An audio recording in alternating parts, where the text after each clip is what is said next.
El 24 de junio de 1981, un grupo de niños vio a las afueras de su aldea a una mujer identificada como Gospa, que se traduce como Nuestra Señora. Desde entonces, ese lugar ha ido creciendo en popularidad hasta recibir la visita anual de 3 millones de peregrinos. Allí han concelebrado la Eucaristía más de 1 millón de sacerdotes y se han dispensado más de 47 millones de comuniones. Hablamos, por supuesto, de Medjugorje, un lugar de peregrinación mariana que a lo largo de los años ha sido motivo de controversia por distintas causas, ya fuere por la supuesta autenticidad de las visiones o por la exactitud matemática de las apariciones. Tras muchos años de silencio al respecto y de algunas investigaciones y declaraciones acogidas de manera dispar, hace unos días la Congregación para la Doctrina de la Fe publicó un documento en el que indica que el Vaticano no tiene nada en contra de la devoción popular a María, Reina de la Paz, en Medjugorje. Al mismo tiempo, le pide al pueblo de Dios que a la hora de realizar cualquier actividad en el lugar, se tomen decisiones prudentes y se tenga en cuenta que ninguna peregrinación debe hacerse para encontrarse con los supuestos videntes.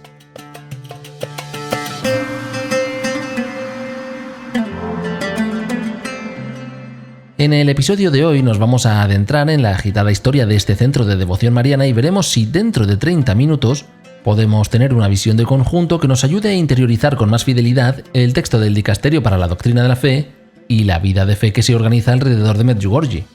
Soy José Antonio y te doy la bienvenida al 172º episodio. El podcast de Vida Nueva.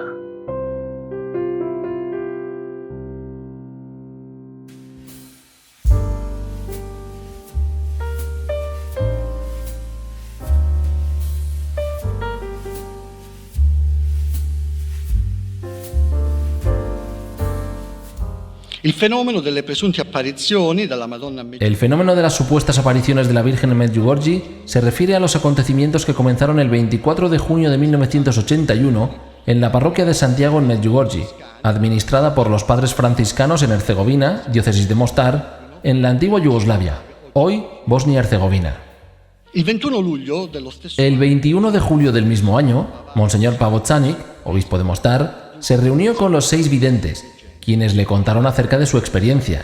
El obispo quedó convencido y declaró que los niños no estaban mintiendo. Más tarde, el 19 de noviembre de 1983, Monseñor Čanik envió un informe confidencial a la entonces Congregación para la Doctrina de la Fe sobre la supuesta aparición de María, expresando fuertes dudas al respecto.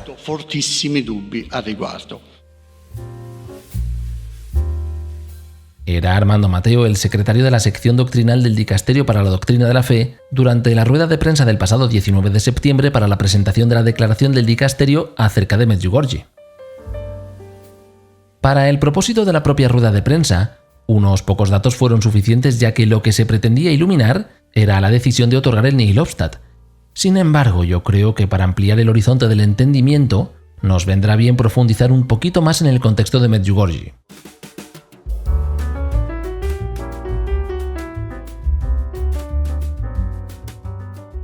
Tenemos que hacer un largo viaje en el tiempo, en concreto hasta más o menos el año 1219.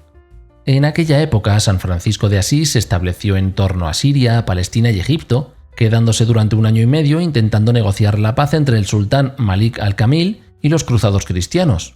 A partir de entonces comenzó a regularse desde Roma el envío de misioneros a tierras de no creyentes para animar al seguimiento de Jesús sin que ello tuviera que hacerse a golpe de espada. Algo más tarde, o bastante más tarde, la orden franciscana llegó a tierras eslavas y se estableció en lo que hoy es Bosnia-Herzegovina, en aquel entonces un gran bastión de la Iglesia Ortodoxa y de los bogomilos. En caso de que este nombre te resulte extraño, baste decir que se trataba de un grupo de cristianos considerados herejes. Entre otras muchas cosas, afirmaban que Cristo no había nacido físicamente, ya que Dios no podía materializarse de ninguna manera. Por tanto, el cuerpo de Jesús no era algo físico, sino espiritual, y de ello deducían que Cristo solo sufrió en la cruz de forma aparente, ya que su cuerpo no poseía atributos físicos. De hecho, en algún momento los frailes franciscanos escribieron al Papa acusando al rey de no perseguir lo suficiente a este grupo de herejes. Ya hacia 1352, los franciscanos habían jugado un papel muy importante en la evangelización y la expansión de la fe católica entre los cristianos bosnios, los husitas y los ortodoxos en Hungría y Croacia. Cuando más tarde se produjo la invasión turca de mano de los otomanos hacia el 1460, el franciscano Andrzej Zwizdowicz fue el responsable de conseguir un acuerdo por el que los franciscanos tenían permitido mantener su libertad religiosa sin que ello les costara la vida. Dado que eran tiempos complicados, leemos en algunas fuentes que esto pudo exigir el desembolso de ciertas cantidades de dinero para garantizar que el acuerdo fuese respetado. Y este hecho nos proporciona un detalle de vital importancia que no tiene nada que ver con esa especie de impuestos revolucionarios, sino con haber podido mantener la libertad religiosa.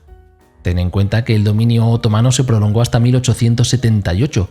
Estos son más de 400 años viviendo en una isla católica en medio de un océano islámico, lo cual trajo consigo muchos beneficios y también muchas tribulaciones. En 1578, el superior general de los franciscanos, Francisco Gonzaga, escribió que era casi imposible enumerar todos los problemas e injusticias que sufrían los hermanos de la provincia bosnia. Bueno, como fuere, la orden franciscana estuvo a cargo de numerosas parroquias durante cientos de años. Pero entonces, sucede que el Imperio Otomano pierde influencia y poder, y en 1878, como decíamos, la actual Bosnia-Herzegovina es incorporada al Imperio Austrohúngaro. Hay que decir que el Imperio Otomano no aceptó esto hasta unos años más tarde, en concreto, unos 30 años más tarde. En cualquier caso, con el regreso de cierta libertad para establecer obispos y sacerdotes seculares, estos fueron llegando a las diferentes demarcaciones geográficas. En 1881, por medio de la bula Ex Ac Augusta, el Papa León XIII estableció una provincia eclesiástica con sede en Sarajevo, y fíjate, a la hora de establecer las diócesis, no siguió un patrón de fronteras, sino que se hizo en función de la concentración de católicos, para que no hubiera diócesis infieles y otras con sobreabundancia de ellos.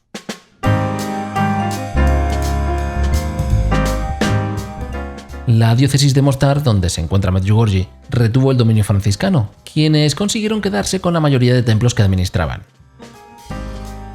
Ya con el paso de los años se les fue reclamando la cesión de muchas parroquias para que éstas pasaran a estar administradas por sacerdotes diocesanos, lo cual iba generando cierto malestar en los fieles por su vinculación con la identidad franciscana.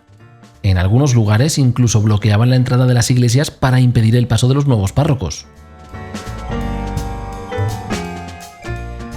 Ahora puede parecer un poco extraño, pero no tienes más que pensar en una parroquia cualquiera, en la que un sacerdote ejerce como párroco durante 20-30 años. Con un nuevo obispo resulta que llegan nuevos nombramientos y ese sacerdote es movido a otro lugar. ¿Cuántas historias no habremos escuchado sobre fieles que se organizan para ir al obispado y pedir que no muevan a su cura de siempre?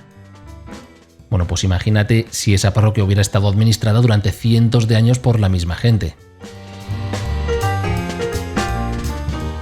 Más adelante en el tiempo, para cuando se instaló el régimen comunista, una vez finalizada la Segunda Guerra Mundial, la situación fue similar a la de otros países cercanos donde la religión se marginalizó por razones políticas e ideológicas. Pero resulta que ante ese panorama, en el año 1981, un grupo de niños afirmó haber visto a la Virgen María con un niño en brazos. Al comunismo de toda la región le quedaban solo unos pocos años de vida, pero todavía dirigía el país con mano dura. Así que cuando la devoción popular comenzó a crecer en la zona, a los gobernantes les costó tolerar tal cosa y se produjo cierta represión. Incluso los niños fueron interrogados, probablemente bajo coacción y violencia. Sin embargo, ninguno cedió ante las amenazas y mantuvieron la versión de que habían visto a la Gospa. Curiosamente, a medida que la cantidad de gente que acudía en peregrinación se hizo más y más grande como para poder contenerlo o amedrentarlo, a los mandatarios les costó resistirse al hecho de que tal flujo humano estaba atrayendo una importante cantidad de capital económico a la zona. De manera que los gobernantes comunistas terminaron por promocionar Medjugorje como fenómeno de turismo. Se instalaron hoteles, restaurantes y todo tipo de servicios para acomodar a los visitantes. Algunos fieles devotos de las supuestas apariciones, no obstante, atribuyeron el cambio en la actitud de los dirigentes a la intercesión de la Virgen María, dado que les parecía imposible que estos hubieran modificado su opinión por sí mismos. Otra posible interpretación es que algo se les coló por el bolsillo y se instaló en lo profundo de sus mentes.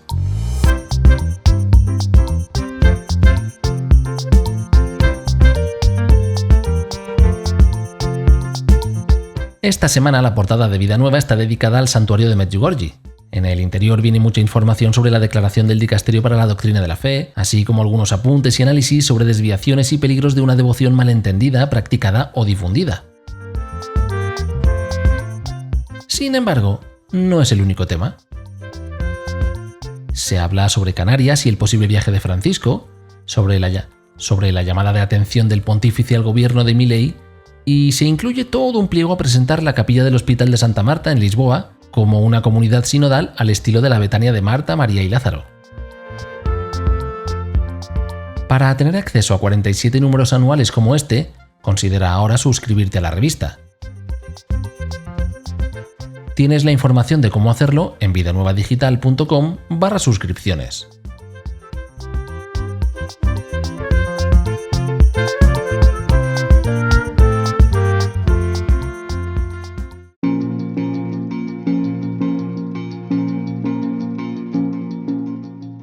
En la época comunista, Medjugorje estaba ubicada en el límite entre el bloque occidental y el oriental de la Guerra Fría. Además, también estaba en medio del punto de confluencia de 3 religiones y grupos étnicos. Todo ello podía proporcionar a los peregrinos y peregrinas una óptica ecuménica y de encuentro. Allí, capitalistas, comunistas, musulmanes, cristianos ortodoxos, protestantes y gente de otras religiones eran invitadas a rezar junto a los católicos a la misma Santa Madre. Esto trajo consigo numerosas conversiones y la revitalización de la vida espiritual de mucha gente. Sin embargo, otros aspectos menos positivos pueden ser extraídos de ese centro de devoción mariana. Para comprenderlo del todo necesitamos esbozar una mínima distribución estadística de los diferentes grupos étnicos en Bosnia y Herzegovina. Si no eres demasiado joven, tal vez recuerdes las atrocidades cometidas durante la Guerra de Bosnia en la década de 1990. La cuestión étnica y nacionalista fue el principal motor del conflicto, y es importante no perder esto de vista. Aunque está ubicada en Bosnia y Herzegovina, la localidad de Medjugorje es croata. Puede resultar confuso porque los nombres de grupos étnicos no coinciden necesariamente con los de los países que también se llaman así. En Bosnia hay bosnios, pero también hay serbios y croatas. El 90% de los bosnios son musulmanes. Algo más del 90% de los serbios son cristianos ortodoxos. Y poco menos del 90% de los croatas son católicos.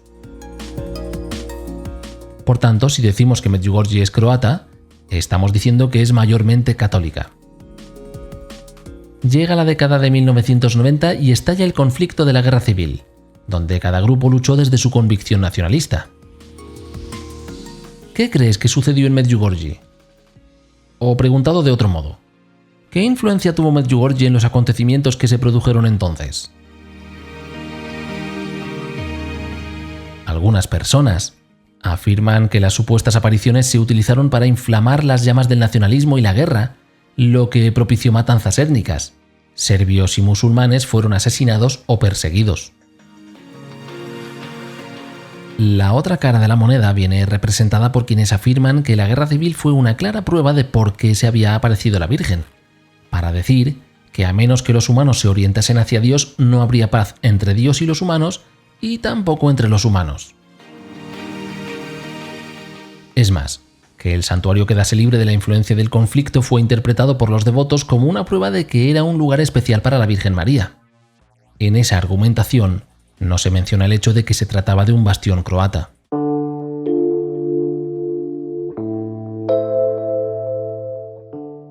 De hecho, siguiendo este hilo de la etnicidad, para los croatas en diáspora, es decir, en otros países, la peregrinación a Medjugorje proporciona una doble experiencia de rejuvenecimiento.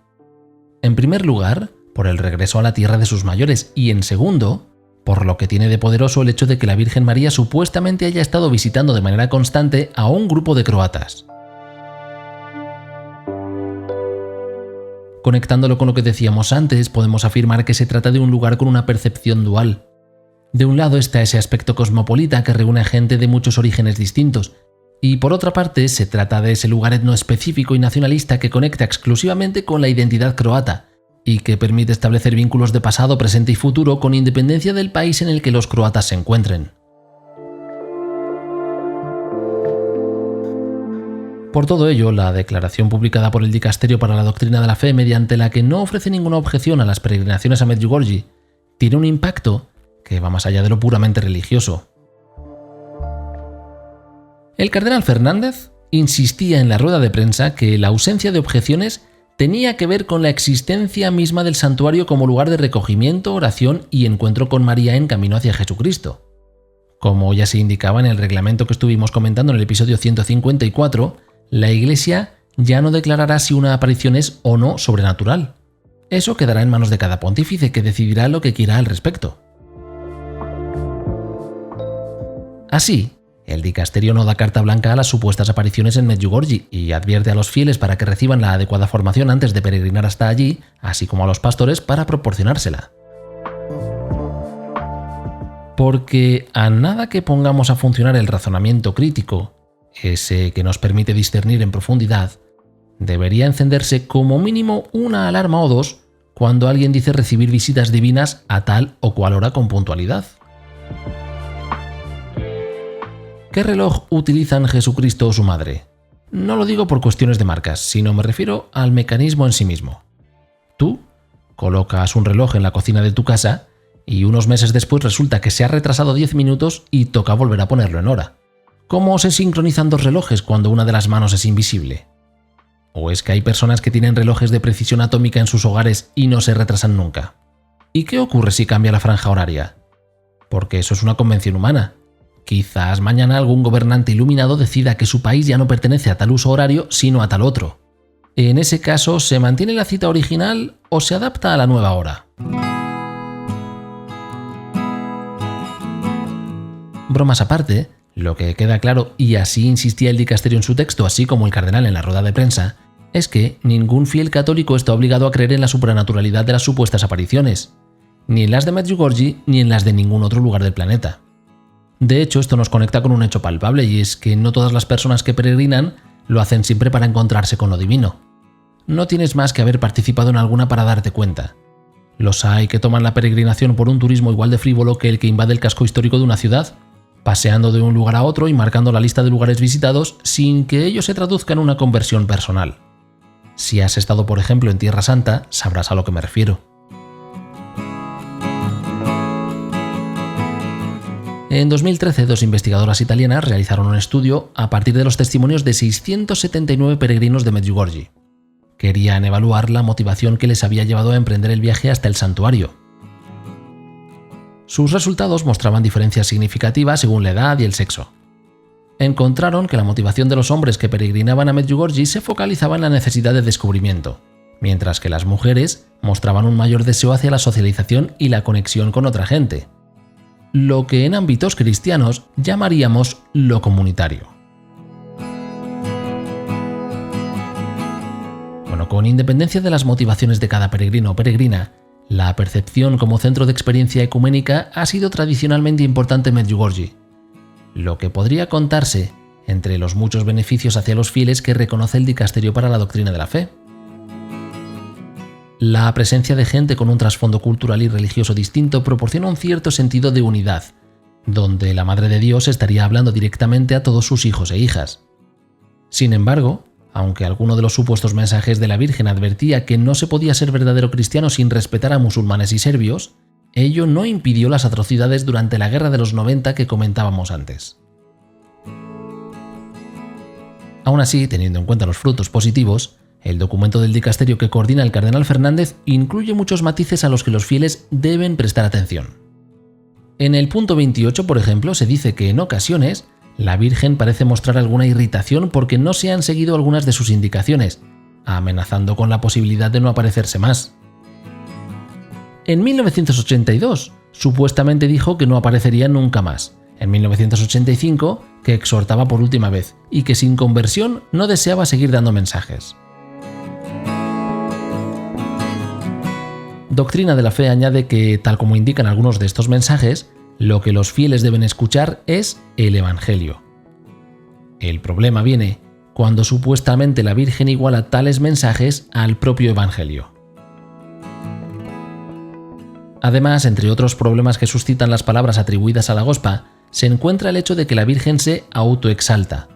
Por ejemplo, cuando dice cosas como mi plan de salvación u otras como mis planes o mis proyectos. La aclaración es que María, con independencia de la intercesión que haga, está siempre al servicio del proyecto del Señor. Textualmente el documento dice: María no tiene un plan solamente suyo para el mundo y para la Iglesia.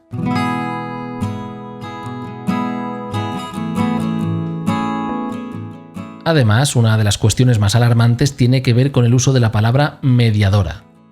Cuando un supuesto mensaje diga que María es la mediadora entre la humanidad y Dios, entonces hay que marcarlo en rojo, puesto que estaría ocupando un lugar que es único y exclusivo de Jesucristo. San Pablo, en la primera carta a Timoteo, afirma que solo hay un mediador entre Dios y las personas, el que se entregó en rescate por todo el mundo. Ahora, para ir terminando, podemos fijarnos en el punto 38, donde se aclara que a través del Nihil Obstat, los fieles pueden dar su asentimiento a lo que sucede en Medjugorje de forma prudente, lo cual en ningún caso supone la declaración de ningún fenómeno sobrenatural y recordando una vez más que nadie está obligado a creerlo. En la Iglesia cabemos todos. Y qué buenos frutos daría si más de un fanático violento recordase que no estamos obligados a creer en estos fenómenos nadie.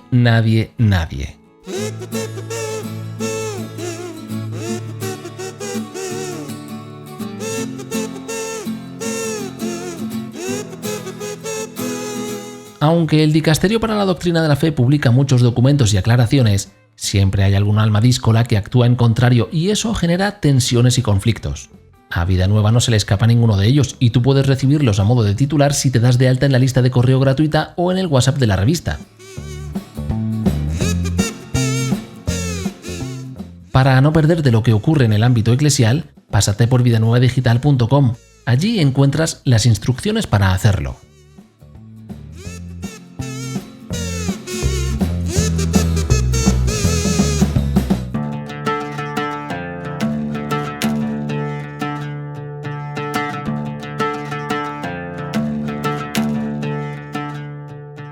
Llegamos al final de un episodio en el que he tratado de ser lo más respetuoso posible a partir de la información objetiva de la que disponemos. Por lo que sea, hay personas a quienes se les inflaman las emociones si se ofrece una palabra sobre María que disienta de sus propias convicciones, al mismo tiempo que ignoran una afrenta contra Jesucristo en la piel del migrante, de la persona sin hogar o del pobre energético, por ejemplo. Las supuestas apariciones han sido y siguen siendo un quebradero de cabeza a la hora de evaluarlas con serenidad, dado que en muchos casos se instalan en lo profundo de las entrañas de quienes las aceptan sin objeciones. Sea como fuere, espero que te haya gustado el episodio. Siempre ayuda si lo haces circular entre las personas a las que conoces o si lo compartes en las redes sociales. Antes de terminar, te puedo sugerir que leas un texto de Mart Bax publicado en 1991 sobre las apariciones marianas en Medjugorje. Se trata de una invención de este autor acerca de un posible enfrentamiento entre la diócesis de Mostar y la orden franciscana, como si todo ello ocultase oscuros complots llenos de intrigas y traiciones mutuas. Algunos autores han desmontado su discurso, pero leerlo es como mínimo interesante para ver hasta dónde llega la imaginación humana. Y ya está. Te doy las gracias por haberte quedado conmigo hasta ahora. Me despido. Te deseo una feliz semana. Nos escuchamos en 7 días. El podcast de Vida Nueva.